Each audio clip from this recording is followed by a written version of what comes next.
Written communication is a basic but very important aspect of being a strong client account manager. And oftentimes it's hard to teach somebody if they come to your agency that maybe they have old habits, or you know that saying, you can't teach an old dog new tricks. Well, we had so many agency owners reaching out to us looking for advice on how they could train their team to become stronger written communicators. And so what we did is every month we do an internal training here at DOT, and we dedicated one of our training sessions specifically to written communication. And what are some of the things that we teach and what we do every day that make us really good account managers when it comes to written communication? So you are going to hear the exact training that we did inside of DOT & Co with our own team. And you're also going to hear some aspects of other account managers and things that they're going through, as well as some questions that came up in our training sessions with other account managers. And you'll hear our advice on how we've kind of walked around or answered the questions that they had. So I'm excited for you to listen in. If you have a team, share this with them, and you will see an improvement, I guarantee it, in people's written communication skills on your team.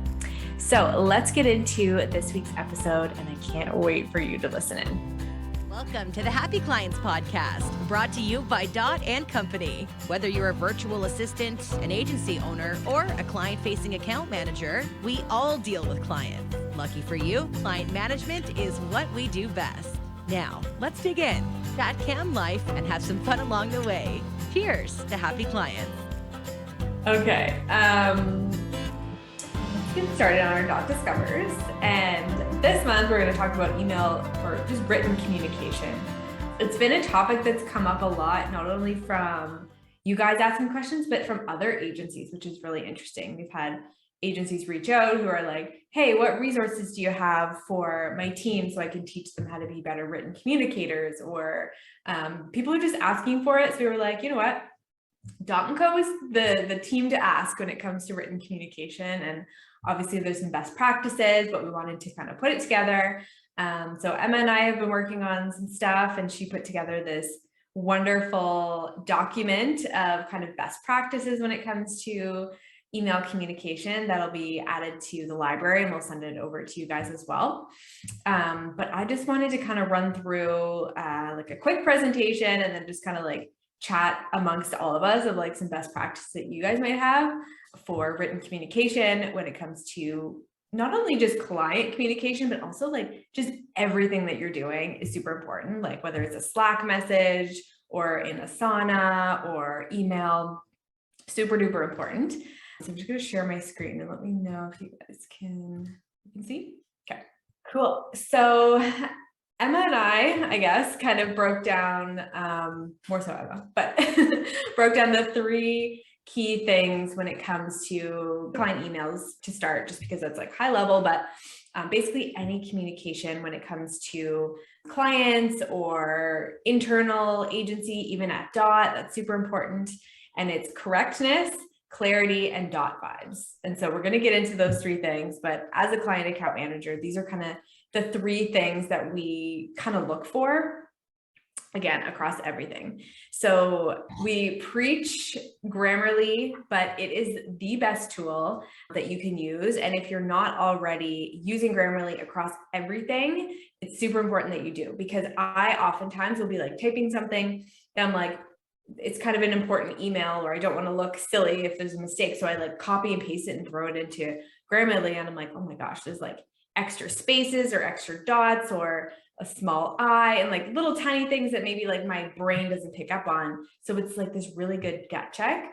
And something that I've realized is like Grammarly can live everywhere. So it can be on your phone, it can be on Word documents, Gmail, Asana, I think maybe Slack. I don't know if it's there yet, but it can live everywhere. So like make sure, if you haven't already, like install that into everything to just gut check.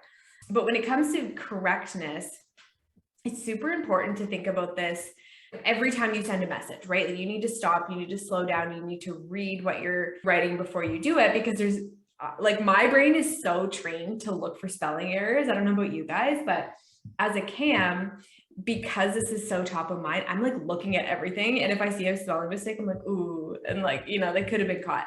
So definitely want to throw this into Grammarly. So for example, like specialize, that's the UK spelling. So when I was working in a UK agency, it would catch things. I'm like, no, like I want to say it this way because they're in the UK or not. So you can kind of set it up. But just little things like this that you might be like typing, or you might be doing like voice to text. It's like, click here to meet with me if you're seriously in growth mode, but that doesn't make sense. So like Grammarly is going to catch that, or an extra dot or a little I. So just little things like that is super important.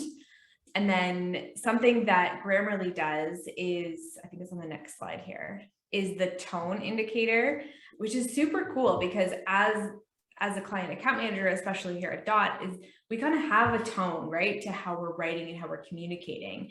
And so we want it to be that optimistic, friendly, appreciative tone. So Grammarly will actually pick up on that. So if you're, not using enough language that's warm and friendly, like it's going to pick up on like very serious corporate tones versus somebody who's really friendly or optimistic. And so definitely that's kind of one of my favorite things is that tone.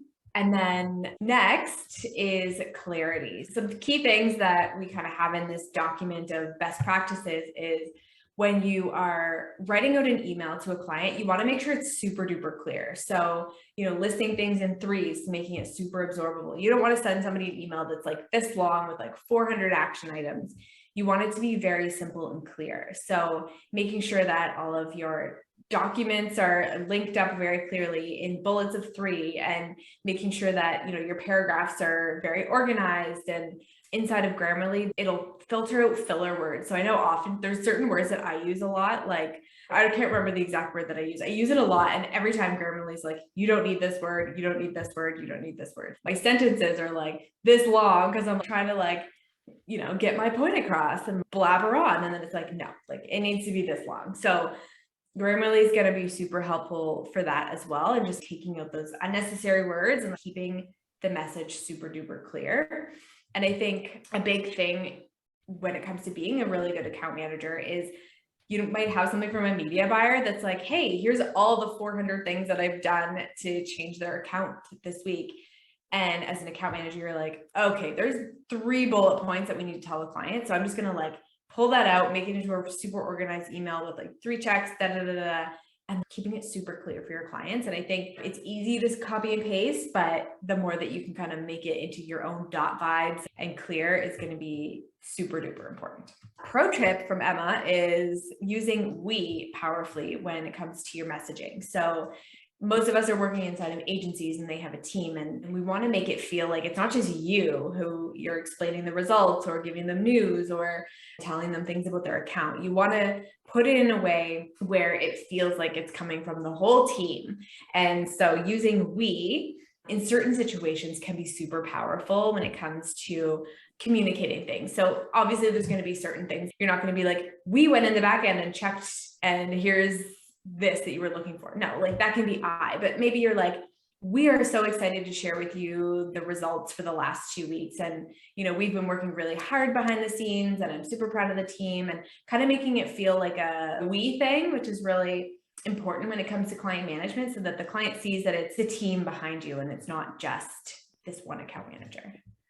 Okay, now the most important thing that I want to talk about is the Dot vibes. And I love this GIF. I literally typed in polite on Giphy and this is what came up. But the Dot vibes is like this thing that we look for when we're hiring, but we look for across everything that we're doing. And it's like this warm, friendly, approachable tone, but also professional and polished at the same time. And this really came to front of mind the other day when Katie and I were talking about one of our agencies, and she was recommending somebody to work here at Dot. And she was like, this person would be great. She checks all these boxes, but I'm not sure if she's as polished as you guys are. And that to me is like Dot vibes. It's like, how are you presenting yourself in a written way, in a verbal way, and on videos? And it's those kind of little things that make you look polished or make you look professional, but in a warm tone. So it's obviously matching the tone of the client. But I find a lot of clients when working in an agency, they kind of come back either like short or abrupt or way too professional with all the periods and the dots. And The dot vibe is to be like a little bit warmer and a little bit more inviting, and almost like you want the person on the other end to be feeling like you're smiling through the email. And so anytime you're communicating, like always before you hit send, take a step back and say like, okay, how is this going to make this person feel when they read this email? Are they going to say, oh, wow, Alana's like really nice? Or are they going to be like, oh, she's very serious about her job? And the dot vibe is to be more like nice, but professional. And so always, making sure you're saying your pleases and your thank yous and like really appreciating that clients are going above and beyond and getting them the things that you need and things like that. But also in your communication this sounds negative, but like spoon feeding the client at times and, making things really easy for the client. And it's like, hey, like I wanted you to read this report linked here, to spoon feeding them a little bit. And that's kind of a dot vibe too, is like going above and beyond for your clients and giving them things and making it accessible. Katie, you raise your hand. I think another helpful tip, or like what I like to do, also I do this in teacher emails. So I do put emojis in my teacher emails and I'm like, that's weird. But I think it's important to like validate that they've been heard too, because sometimes clients will come in and, maybe not know the process, but like, you've been heard, we've taken care of it, this is what we're doing. I feel like that's such a vibe too, just to really validate that their account matters and their, whatever they might be saying actually matters to the progress of their account. Yeah, that's a good one. But yeah, just like always remembering the dot vibes, and just because a client comes back maybe like in a short email or a little bit snarky, like always come back to the dot vibes. You're behind your computer, you're in control, and just go back in a really positive way. As a recap to this short presentation is Grammarly is your best friend. Use it across everything, gut check everything, and make sure that you're using it. And I'm going to show you guys an example in a second. Triple check all of your spelling. Like I can't even explain like how important spelling and grammar is from dot, and then using templates. So we have the templates in this document that I'm going to share with you. Use those as like a really great starting point. As a CAM, I always love to have like email templates just for myself inside of each agency, because there's always going to be FAQs, whether it's asking the agency owner for something or asking them for how to word something, and like just collecting those inside of your agency is going to be really important. And then as you grow and maybe you're training other account managers inside the business, you'll want to have those things just as something to go back to. Okay, so this is going to be inside of the CAM library, which you guys all have access to. But essentially it's what we talked about today in a document version. But inside here, it has the links to the email templates that you can just click on and bookmark that. And also there's another really great guide in here for communication across more than just email. So definitely check that out. And this will be, included inside of CAM School, I think, Emma. And then for any new CAM, they'll go through this training as well. But super duper important written communication as a .cam. And then just a little demo while we're here of using Grammarly inside of Google Docs. So you'll see here, like in the bottom right corner, this is Grammarly. So it's installed on my Chrome browser and it's showing little things. And I want to show you an example. Grammarly works way better than just like spell check. So like it's picking up affect or effect. And I know that that's wrong because it's just like the sentence that we're talking affect, effect. So it's picking that up.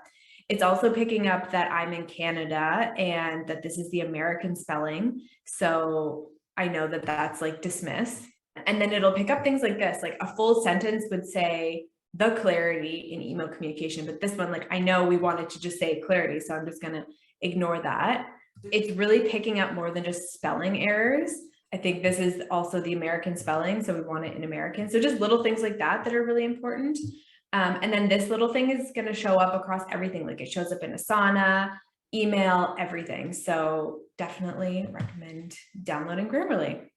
And that's all I have for our presentation today, guys. Thank you for listening. Does anybody have any best practices that you guys use when it comes to email or email templates or communication or anything for your clients that might be helpful for other CAMs? One thing I would say when you said spoon fed, it kind of reminded me of this. I link almost like everything I can when I send an email to a client. If I'm talking about their Trello board, there's a link to their Trello board. If I'm talking about our Zoom call, I link to the invitation. Just because I've had so many people, I don't know where to find this. So if it's just always there, I find that that's kind of a good way to like spoon feed them. Yeah. Make it easy. Over Yeah, communicate. like beyond easy. Yes. I love that. I actually have a question because someone in the training program currently asked me this. And she said that she's gotten feedback from previous agency owners that she's too positive in emails, which is so interesting because that's literally like what I was telling her our kind of style is. And I want to get some insight into what you would say to that, depending on the agency and depending on your clients. What would you recommend for someone that's getting that type of feedback within the agency? So I would look to see like how she's communicating. So like maybe some examples. Too many emojis is going to be a no. Like the odd emoji is good, but like too many is too much. Too many exclamation marks or like 1, 2, 3 exclamation marks. Like, hi Emma, that's like exclamation mark, like that's too much. I would say like there's a balance between like warm but keeping it professional. So like I might say like, hi Emma, exclamation mark, get serious and like thanks so much Taylor, versus like everything's so exciting. Like it needs a bit of a balance in my opinion. But I just think this is like a really high priority on a lot of agencies, like just presenting, agency being that person that represents them is so important. And I think if we can always level up that, then a great way to do so is effective email comms. Yeah. Cheers to happy clients.